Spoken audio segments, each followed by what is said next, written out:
അപ്പൊ നിനക്ക് ഈ വീട്ടിലേക്കുള്ള വഴിയൊക്കെ അറിയാല്ലേ? എല്ലാ ദിവസവും ഇങ്ങോട്ട് വരണമെന്ന് വിചാരിക്കും.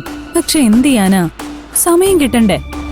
വീട്ടില് ഞാനില്ലാതെ ഒരു കാര്യവും നടക്കില്ലെന്നുള്ള അവസ്ഥയാ. വീട്ടില് കയറിയിട്ട് വളരെ കുറച്ചു ദിവസം കൊണ്ട് തന്നെ ഞാൻ ഗോപാൽജി കയ്യിലെടുത്തമ്മേ. അതിനുവേണ്ടി ആയിരിക്കും നീ ഗിരിയെ അയാളുടെ മുമ്പിൽ വെച്ച് അപമാനിച്ചത്. ഓ, ഏട്ടൻ അതിനെ കുറിച്ച് അമ്മയുടെ അടുത്ത് വന്ന് പരാതി പറഞ്ഞല്ലേ? പരാതിയല്ലടി, അവന്റെ വിഷമാവും പറഞ്ഞത്. അച്ഛൻ മരിച്ചതിന് ശേഷം നിന്നെ ഒരു കുറവുമില്ലാതെ വളർത്തി വലുതാക്കിയതിനുള്ള കൂലി നീ അവന് കൊടുത്തില്ലേ? സന്തോഷം.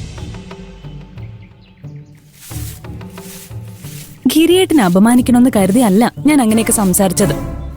ഗോപാൽജിയുടെയും കുടുംബത്തിന്റെയും മുമ്പില് ഞാൻ കൂടുതൽ പരിഗണന കൊടുക്കുന്നത് അവർക്കാണെന്ന് കാണിക്കണ്ടേ. ശാലിനിയാണെങ്കിൽ മഹിമ കോളേജിൽ പ്രശ്നം ഉണ്ടാക്കിയതിന് എന്നെ കുറ്റം പറഞ്ഞ് ഗോപാൽജിയുടെ മുമ്പിൽ ആളായിക്കൊണ്ടിരിക്കുമായിരുന്നു. അതാ ഗിരിയേട്ടനെ കുറച്ച് ചീത്ത വിളിച്ച് ഞാൻ അവരുടെ മുമ്പിൽ നല്ല കുട്ടിയായത്. ആ വീട്ടിൽ പിടിച്ചു നിൽക്കണമെങ്കിൽ ഇങ്ങനെ പലതും ചെയ്യേണ്ടി വരും. ഇത്രയും പ്രശ്നക്കാരായ കുടുംബം നീ ഗർഭിണിയല്ലെന്ന് മനസ്സിലാക്കിയ എന്തൊക്കെ ചെയ്യുമെന്ന് നീ സങ്കല്പിച്ചിട്ടുണ്ടോ? ഇത്രയും കാലം എനിക്ക് അതിനെക്കുറിച്ച് ഒരു പേടിയില്ലായിരുന്നു.